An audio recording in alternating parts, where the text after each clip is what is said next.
Yeah, hello again. I actually tried doing this video the other day, but I got overexcited and talked like I'd had 90 cups of coffee. So I decided to do it again and slow things down a bit. So this vid's about Shrapnel, the Shrapnel record label, and Shrapnel Shred.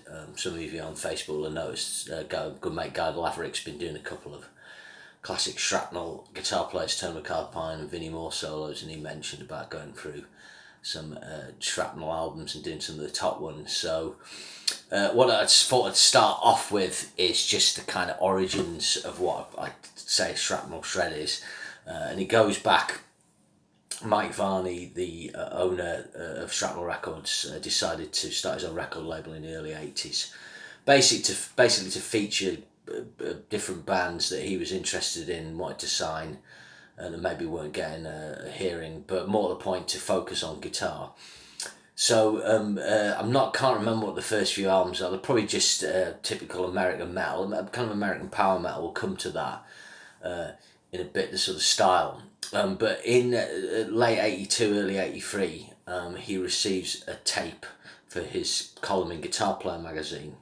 And this would be fairly innocuous because he received tapes a lot, but the tape was from Sweden, and it was from a guitarist called Yngwie Malmsteen. And that was going to change everything. It was going to change guitar forever. It's going to change music forever if you like certain styles of heavy metal. So basically, he brings Malmsteen over to the States and puts him with a band that Ron Keel's in. You might have heard of the band Keel. Well, Ron Keel had a band called Steeler. Forget who else was in the band now, and Malmsteen plays on the debut album Steeler.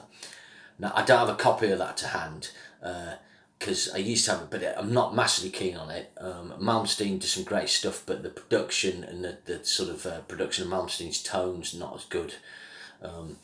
So later on, after that, Malmsteen would join Alcatraz, and that's I see as his first great work, is the Disturbing the Peace album. Okay, but the first album to feature shredding guitar on is Steeler's debut in 1983, yeah? But that's not making me key ones. But after that, Malmsteen leaves Steeler and gets a record deal. He joins Alcatraz. He does that, makes I think it's a really good record. And then he leaves Alcatraz, he signs a deal with Polydor and makes this album, Rising Force. You'll notice it's back to front. That's because I'm on beauty face, but I have to be able to see what I can do, so apologies. So this album's like the first shred album in a neoclassical style of heavy metal guitar playing, and all the stuff that Shrapnel will put out will owe a lot to this album. Some albums will be neoclassical, some albums will maybe deviate from that. But this album's got some classics. Black Star, Far Beyond the Sun would be two. The first two tracks would be standout cuts that people will know. My favourite is Icarus Dream Suite, 8 minutes and 30, that's track 5. Jeff Scott Soto sings on this album as well, just on a couple of tracks. The album after this will be mostly vocals. Jeff Scott Soto will sing on that, Marching Out. And then Malmsteen will make what I think is his masterpiece, the Trilogy album. And he continues to make really good albums through the 80s and all the way through the 90s. This is like the DNA of what we're going to be talking about. Okay, so that would make a lot of people's top shred albums of all time, but we're just specifically talking about Shrapnel here. So one guitarist who they signed later on, so he did an instrumental album first, and then that actually had a flexi disc on Guitar Player magazine, I think, for a song called Squeeze Play, and he also had some insane arpeggio thing as well, where he was kind of like muting the arpeggios. But anyway, his second album, and this is my choice at number 10, is Fever Dream by Richie Kotzen. Okay, so this is actually the first time Richie Kotzen sings on it. If you're aware of Richie Kotzen's work, he's a fantastic singer. He's kind of almost become a kind of Chris Cornell type of singer in terms of his tone and delivery. And this was his first album he did with vocals, and he does a decent job. I mean, he's a lot better now. But his first album, like a lot of Shrapnel stuff, didn't have great production. But I'll talk about the production in a bit on other albums. But on this one, he, like I said, they're all vocal tracks. And there's some really good songwriting on here. She, Fall of a Leader, Yvonne I really like. I think the track Dream of a New Day was featured on Bill and Ted, maybe the second one, but I'm not sure. I'm sure it's featured on something like that.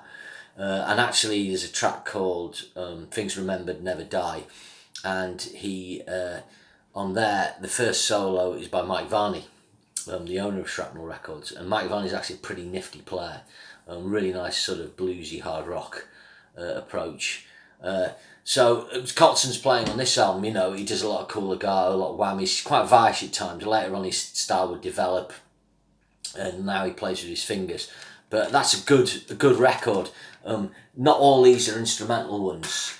Coming in at number 9 is Vicious Rumour's second album, which came out on Shrapnel, Digital Dictator. Now, you know, not as much Shred connection with this. The first album, Soldiers, is it Soldiers? Not Soldiers Under Command. Soldiers something, you know, I should know this. I'll have to check. But anyway, Vinnie Moore played on that, and he did a solo spot called Invader, I think. But Vinnie Moore, again, he'd sent a tape to Mike Varney. He was put into Vicious Rumours just to kind of get his name out there. But he didn't really like the music and didn't really like being in a band, yeah. So then Vicious Rumours got in a guitarist called Mark McGee, and he's stayed with them for a long time. In actual fact, Mark McGee's a nifty player. He can get around the fretboard. And this is a really good American power metal album. So Shrapnel, principally what they put out is instrumental stuff, but if they put vocal stuff, it's always in American power metal style. So he had a band early on called Hawaii, which featured a certain Marty Friedman. And there's other bands, we'll come to them. There's also a band he did called Dr. Mastermind. That had a guitarist called Kurt James in him. He played with Alcatraz recently when they played Trillions in Newcastle, if you're from there. And he basically pulled off one of Malmsteen's solos from Alcatraz note for note. It was fantastic. But anyway, this album's good. The title track's great, Digital Dictator. Town's on Fire, like it's good. The singer Carl Albert is sadly no longer with us. He's killed in a car accident, but he's got a really, you know, top metal screen. The album they did after this is their best album, but that's on Atlantic, so we can't class it as a Shrapnel album. But that was a good vocal power metal album that they released. That's from '88. Richie Kotzen was from 1990. So next, I don't actually have a copy of the next album, which is from 1988. I'm just going to check my intel here, and that's Perpetual Burner by Jason Becker. So this is Jason Becker's first solo album.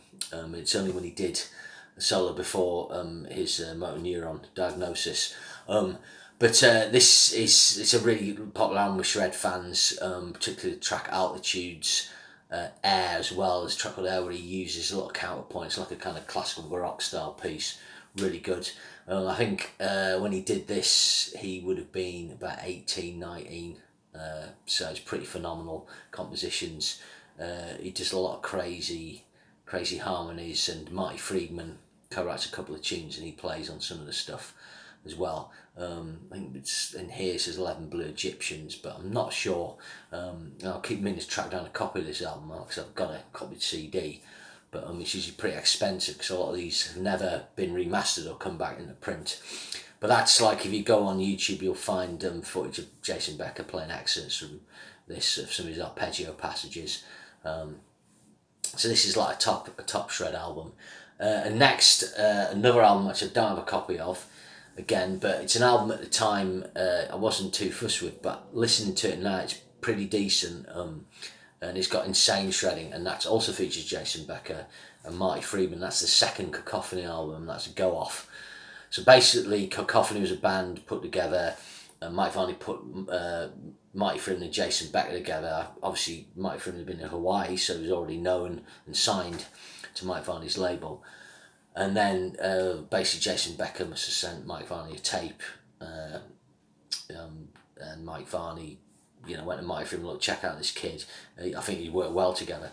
So the first Cacophony album's, you know, very aggressive power metal with insane shredding and some crazy like harmony guitars. There's quite a lot of chromaticism and dissonant harmonies. The only thing is the production is really bad, especially bad on this album. It's just hard. Quite a hard listen. So when they did Go Off, obviously they had more budget. I think the singer got better. Some people knock his singing, but I think he works well on the material, and Go Off's a good album. the title track is really cool. There's a great bit where it breaks down and Marty Friedman does a crazy Japanese pentatonic bit. Another bit later on where Jason Becker does a kind of bit where he's playing at the back of the bar, and like throughout it's got a lot of really cool shredding. But there's some good tunes as well. And there's another tune, I forget the title of it, but it's a nice kind of Uli John Roth style melody. So that would be me seventh choice there. Sixth choice, again, I don't have a copy of this album. I used to have it on vinyl. Again, I've been trying to track one down, but it's expensive. Bought it at the time on vinyl. I kind of wasn't that fussed, I was kind of expecting more. And what happened was, I was kind of a bit probably shredded out by that point. I heard other guitarists, this is back in the late 80s. So I wasn't as fussed with this album. And later on, the band's second album was, at the time, I thought a lot better, and it's Racer X, which you'll know features Paul Gilbert. So Racer X's second album also has a guitarist called Bruce Boulier on, and they do plus top shredding, top harmonies, and it has the top instrumental, Scarified, which is a real benchmark of shred guitar. But I do prefer the first album, Street Lethal, and the reason for that is, even though the production's not as good as the second album, I just think the songs on the whole are better, and there's some cool tunes that stand out. It starts with Instrumental Frenzy, where Paul Gilbert cuts loose, it's like his eruption.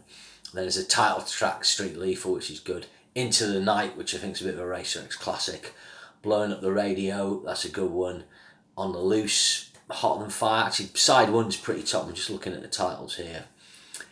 Side two's got Loud and Clear, which is another Racer X live favourite, and then they do a song called YRO, which is an instrumental, and that stands for Yngwie Ripoff. It's a bit like Black Star, it's really cool.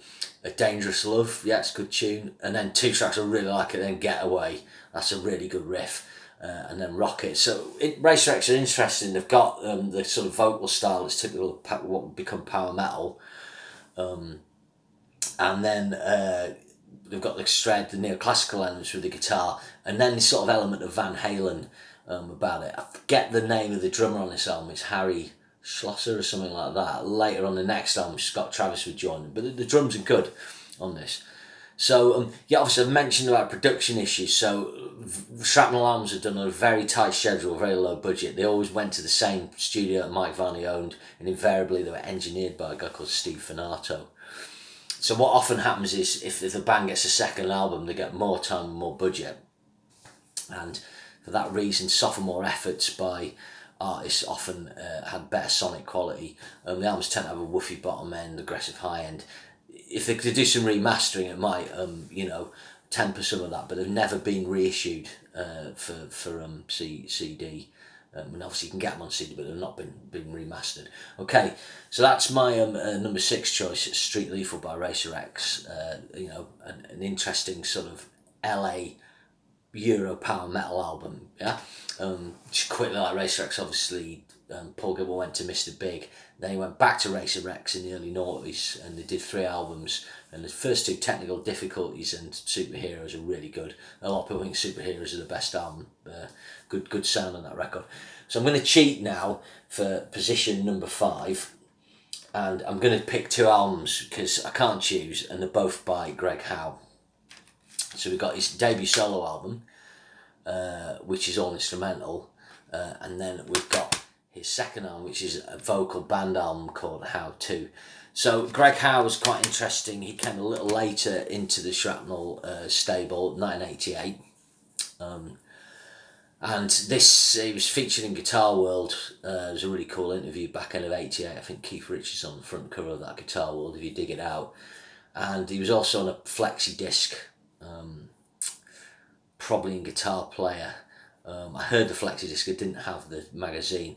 For the uninitiated, a flexi disc was a floppy plastic record, really thin, but you could play the track on it, and it used to make a horrible grinding noise when you put the needle in. But this is how we heard a lot of these guitarists, or like samplers. When I heard Greg Howe, his USP was that he played a more bluesy style, not a neoclassical style, and he had a lot of groove, but he still had those elements. So this album's really, really strong. Firstly, I'll get the thing, the production does let it down. It especially suffers, I think. I think Greg Howe plugged into Marshall with a tube screamer and go Greg, you know, and you're probably hearing stuff 1, 2, 3 takes. Nothing wrong with his playing. It's just like they haven't harnessed a great sound. We know that Greg Howe's got a great tone.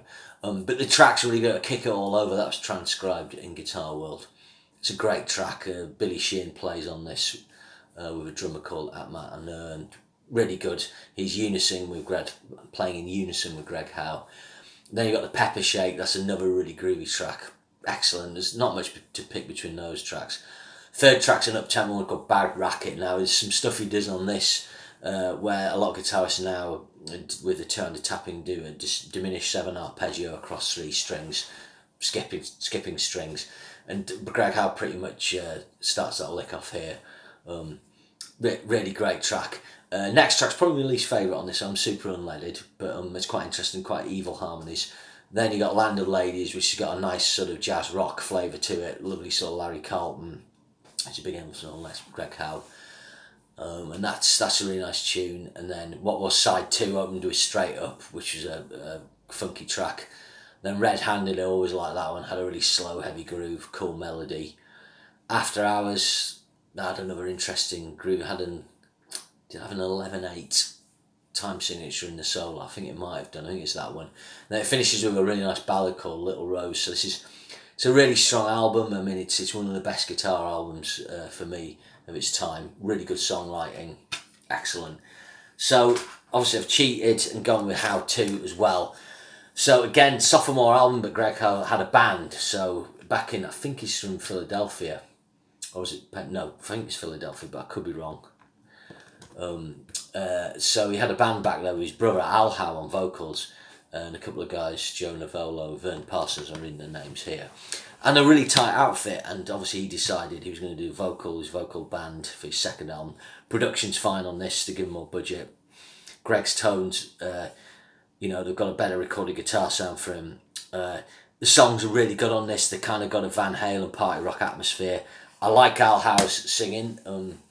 He's pretty unique. He's from a Daily Roth school, and he does some really cool screams that he kind of oscillates really quickly. Songs are good. You got High Gear. Oh, that's great. The song that's just out of this world. Carry the Torch. That's great. Another great solo. Then Greg does Stradivarius, which is a little instrumental where he does some insane arpeggios and tapping. Disorderly Conduct. Track's not quite as good, but cool solo. Thinking of You, finished side 1 on the vinyl, which he used to have. Great track, great solo. Side 2 open with Standing on Line, that had a great solo. Then was Ferocious, that track not quite as good, sort of Hot for Teacher Boogie. Then there was Don't Let the Slow Gin Order the Wine, it's a great track. The solo on this, he hits some like really deep groove on it. It's a great track, very good. Then there's a track called Party Favours. He trades off with Jason Becker on this, and Mike Varney again. So Mike Varney appeared before on the Richie Kotzen album doing a solo.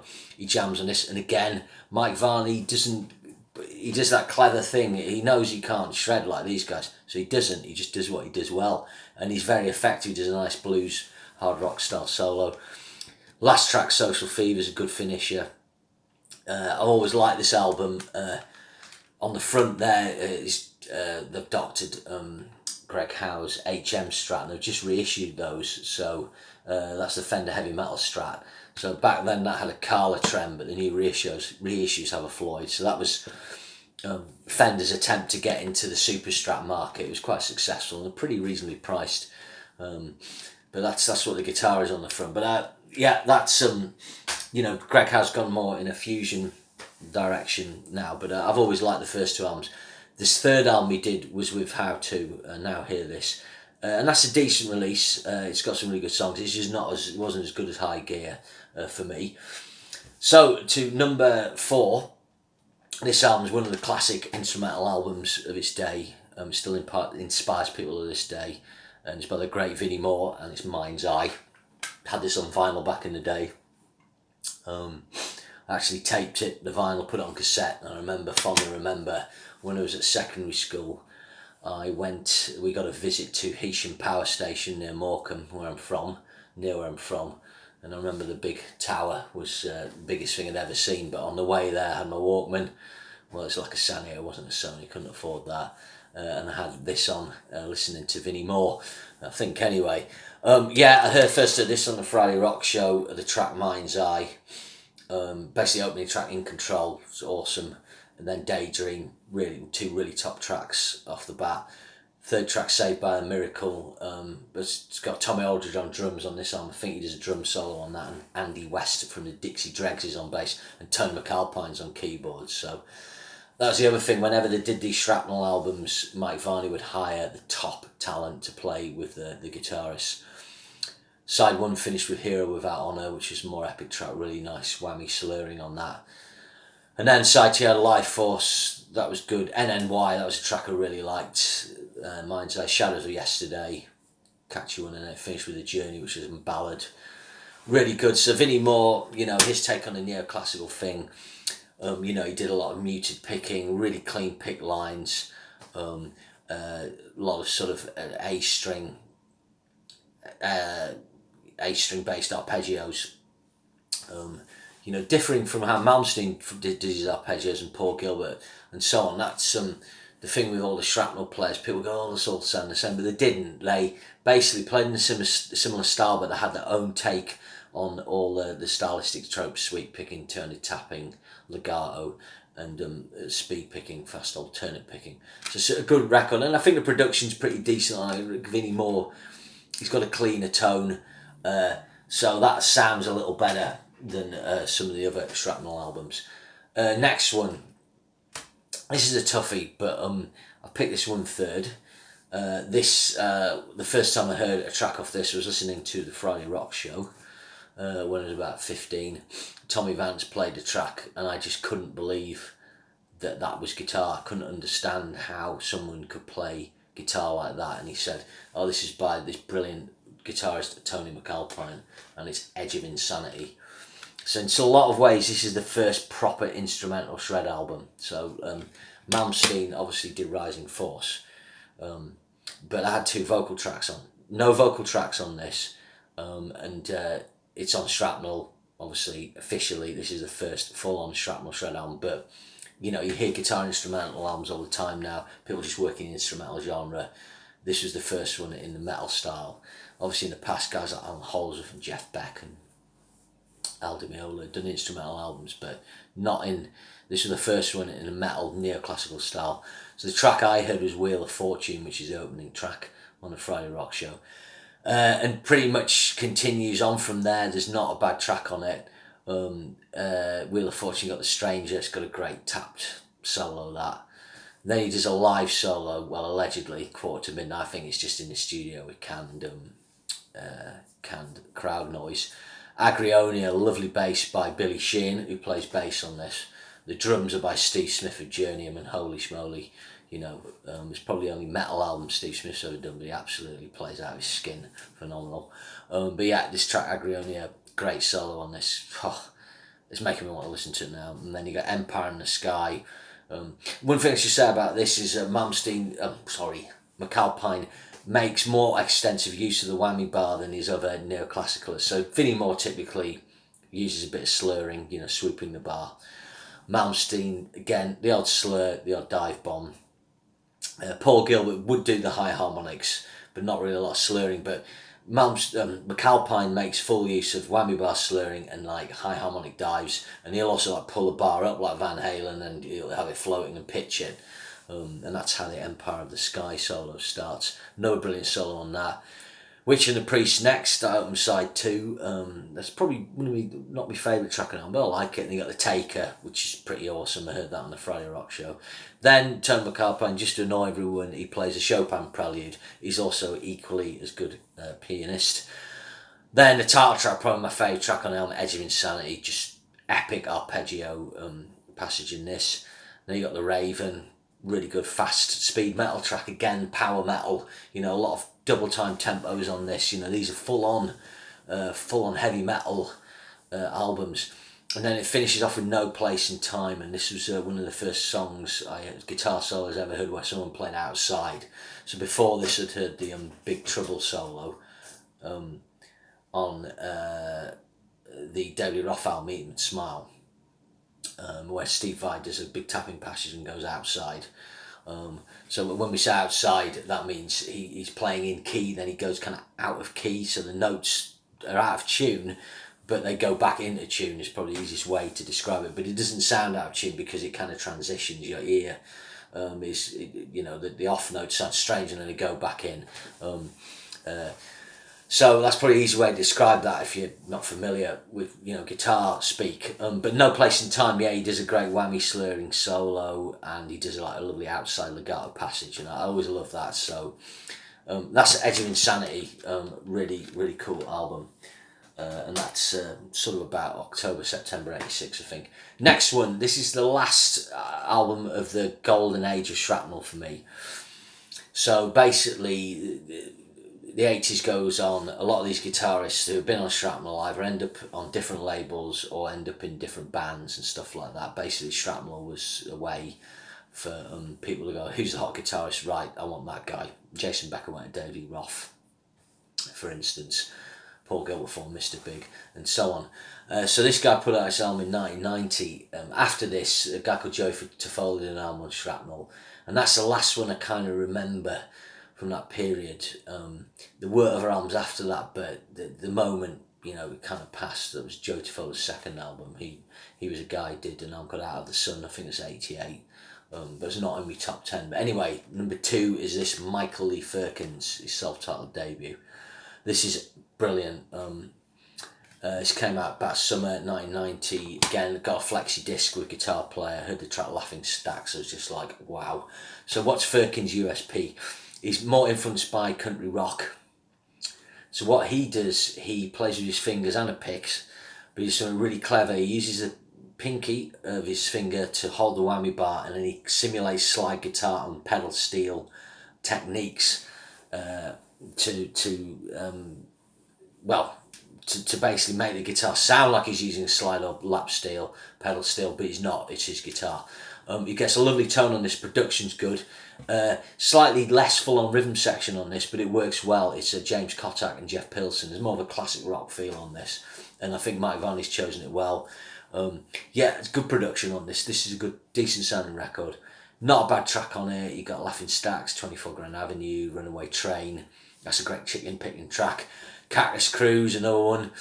Deja Blues, that finished side 1, and that's a great, it's like his spin on the blues, but he puts in all these techniques, It's got a great line and legato and slippery arpeggios, Firkins. It's that thing, he's using the same techniques other players do, but he's got his own take, he's got his own sound on that.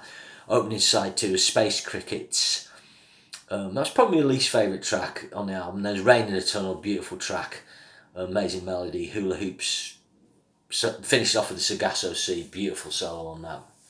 So that's really cool record. Like I say, after that they didn't release. It kind of died off. Basically, after 1990, you go into 1991, music's starting to change, and pretty much Shred will die by 92. The only guitarists really getting any traction in the early 90s after this era. Obviously, there was still Satriani and Vibe, but John Petrucci with Dream Theatre on the Images and Words album, Dimebag Darrell, and Zakk Wylde had a good spell, obviously, through the 90s because of his tenure with Ozzy. I've always really liked that record. Michael Lee Firkins, that's my second choice. Quite a close one, that between Macalpine. My top one of Shrapnel is this one, and it's Mars Project Driver. This was a vocal project, basically. Macalpine did the Edge of Insanity album, and Mike Varney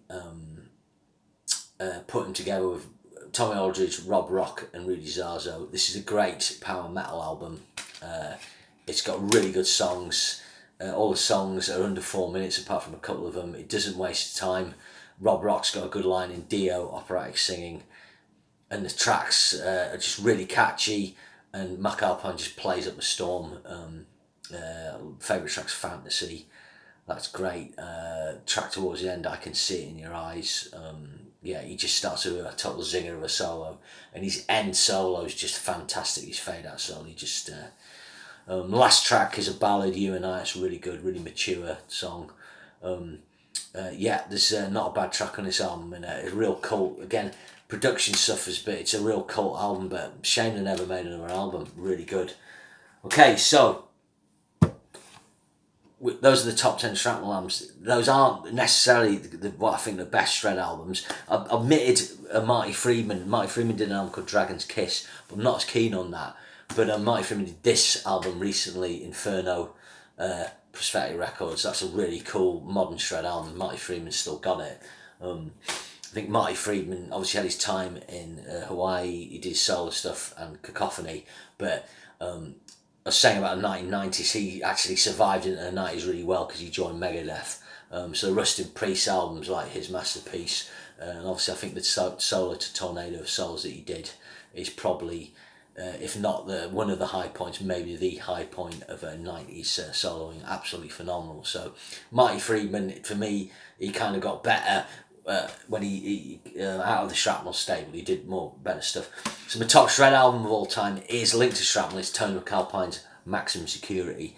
So after Edge of Insanity and Mars Project Driver, Macalpine signed to Squawk Records, which was a division of Polygram and was owned by Peter Mensch of Q Prime fame, management, Def Leppard, AC/DC. This is it. If I said someone said to me, I want to hear what shred guitar sounded like in the 80s, just buy this album. It's phenomenal. Every track's a gem. Macalpine has guest solos from George Lynch on the track called Tears of Sahara. The trade-off is utterly phenomenal. And he jams with Jeff Watson from Night Ranger on the track called The King's Cup. Tony comes in shreds. Jeff does 8-finger tapping. It's amazing. There's some really high tempo stuff on his Hundreds of Thousands and The Time and the Test, when Macalpine's just absolutely burning. Dean Castronova, formerly of Journey, Revolution Saints, he plays drums when he's more for metal, and he's proper like double kick drumming. It's brilliant. So he does all the high tempo stuff. Atman Mur does the slower stuff. It's some of my favourite solos of all time. It's my favourite Shred album. It's the one instrumental album I think that I always go back to, because sometimes over the years I've gone far further away from instrumental albums, but this is the one I always still play. Just quickly, obviously there's other instrumental albums from the 80s, early 90s. You got Passion and Warfare by Vi, and Satriani was the other big artist. Those guys, they had gold records. Typically a Shrapnel album will sell about 100,000 copies, which is amazing for this kind of genre. But Vi and Satch were doing high, pushing platinum status. So I hope you enjoyed that anyway, and I'll see you again.